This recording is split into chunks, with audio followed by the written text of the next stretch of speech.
Happen. అంటే చంద్రబాబు రేవంత్ రెడ్డి కలిసి మీకు ఏదో రాజ్యసభ సీట్ ఇస్తా అన్నారు, లేకపోతే ఇంకో పదవి ఏదో ఇస్తా అన్నారు, అందుకని ఆమెను తీసుకొచ్చి వ్యూహాత్మకంగా నా చెల్లిని నా మీదే ప్రయోగిస్తున్నారు. రేవంత్ రెడ్డి స్కెచ్ చేస్తున్నారు. అంటే టీడీపీ పార్టీలో నాకు రాజ్యసభ ఇస్తారా? కాంగ్రెస్ పార్టీలోనో లేకపోతే టీడీపీలోనో మీకు కోరినట్టుగా రేపొద్దున అవసరమైతే అక్కడ ఉన్న రేవంత్ రెడ్డి, ఇక్కడ ఉన్న చంద్రబాబు కలిసి మీకు రాజ్యసభ లేకపోతే ఇంకోటో. చంద్రబాబు గారి పిచ్చి పట్టిందేమో అని నాకు ఒక చిన్న అనుమానంగా ఉందండి. Because Jaganmohan Reddy is so obsessed with Chandrababu గారు. చాలా డిల్యూషనల్గా ఆలోచనలు చేస్తున్నారు. చంద్రబాబు గారు నన్ను కంట్రోల్ చేస్తున్నారట, చంద్రబాబు గారు సునీతను కంట్రోల్ చేస్తున్నారట, న్యాయం కోసం పోరాడుతుంది తనకు కంట్రోల్ చేస్తున్నారు. చంద్రబాబు గారు రేవంత్ రెడ్డి గారిని కూడా కంట్రోల్ చేస్తున్నారట. చంద్రబాబు గారు ఆఖరికి మోడీని కూడా కంట్రోల్ చేస్తున్నాడంట, ఎందుకంటే చంద్రబాబుతో పొత్తు పెట్టుకున్నాడు కాబట్టి. చంద్రబాబు గారికి అంత పవర్ ఉందా అండి? చంద్రబాబు గారికి అంత పవర్ ఉంటే మరి జైలుకి ఎందుకు వెళ్తాడండి? చంద్రబాబు గారు అంత పవర్ఫుల్గా చేసేది ఎవరండి? జగన్మోహన్ రెడ్డి గారు కదా.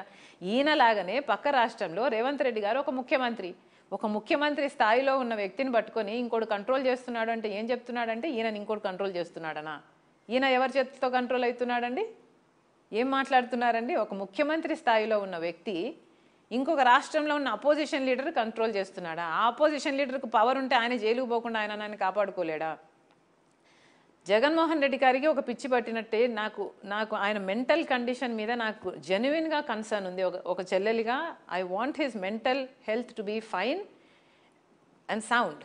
కాబట్టే ఆ రోజు నేను అద్దం చూపించి, అన్నా మీరు కనిపిస్తున్నారా, చంద్రబాబు గారు కనిపిస్తున్నారా, దీంట్లో చెక్ చేసుకోండి అని పంపించడం జరిగింది. బికాజ్ ఏది మాట్లాడినా చంద్రబాబే కారణం అండి. ఏదైనా చంద్రబాబే కారణం అన్నట్లు మాట్లాడుతున్నారు అంటే ఇంకా మీరు చంద్రబాబు గారు పిచ్చి పట్టినట్టు డిల్యూషనల్గా మీరు ఆలోచనలు చేస్తున్నారు అని మీరే ప్రూవ్ చేసుకుంటున్నారు కదా.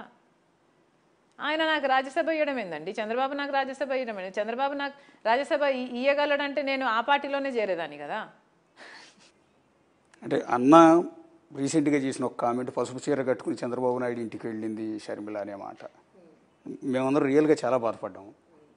ఒక చెల్లెల్ని ఏ చీర కట్టుకుంది అని ఒక అన్న అంటాడు. నేనైతే నాకు చెల్లెలు ఉంది, నేనైతే అట్లా అనను. ఎగ్జాక్ట్ చాలా బాధాకరం అండి.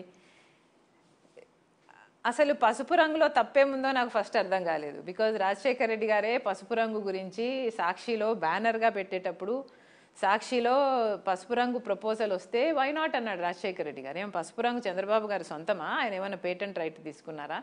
వాళ్ళ సొంతమేం కాదు, పెట్టుకోండి అని ఆ రోజు రాజశేఖర రెడ్డి గారే గ్రీన్ సిగ్నల్ ఇచ్చారు సాక్షిలో అది పెట్టడానికి కోసం. అలాంటిది పసుపు రంగుతో చంద్రబాబు గారిని అసోసియేట్ చేయడము వెరీ అన్లైక్ రాజశేఖర రెడ్డి గారు. అయితే ఇంకా మోస్ట్ బ్యాఫ్లింగ్ ఇస్ తన చెల్లెలు పసుపు రంగు కట్టుకొని ఒకరింటికి పోయింది, మోకరిల్లింది, వాళ్ళ స్క్రిప్ట్ చదువుతుంది, మక్కి పట్టి అని ఎంత మనసులో ఎంత ద్వేషము, ఎంత విషము లేకపోతే అంతటి మాటలు మాట్లాడతారు అని నాకే ఆశ్చర్యం వేసిందండి. అసలు నేను పొద్దున్నే డిసైడ్ చేసుకొని ఏ చీర కట్టుకోవాలి, ఏ ప్రోగ్రాంలు ఉన్నాయి ఈరోజు అనేది నా షెడ్యూల్ను చూసి నేను చీర మ్యాచ్ చేసి కట్టుకోను. రెడీ అయ్యి బయటకు వచ్చిన తర్వాత ఆ రోజు స్కెడ్యూల్లో ఏమేమి అపాయింట్మెంట్స్ ఉన్నాయో ఆ అపాయింట్మెంట్స్ చేసుకుంటూ పోతాం. దానికి అదేదో నేను ఇంటెన్షనల్గా నేను పసుపు చీర కట్టుకొని వెళ్ళినట్టు ఈయన చూశాడా అండి నేను మోకరిల్లడము?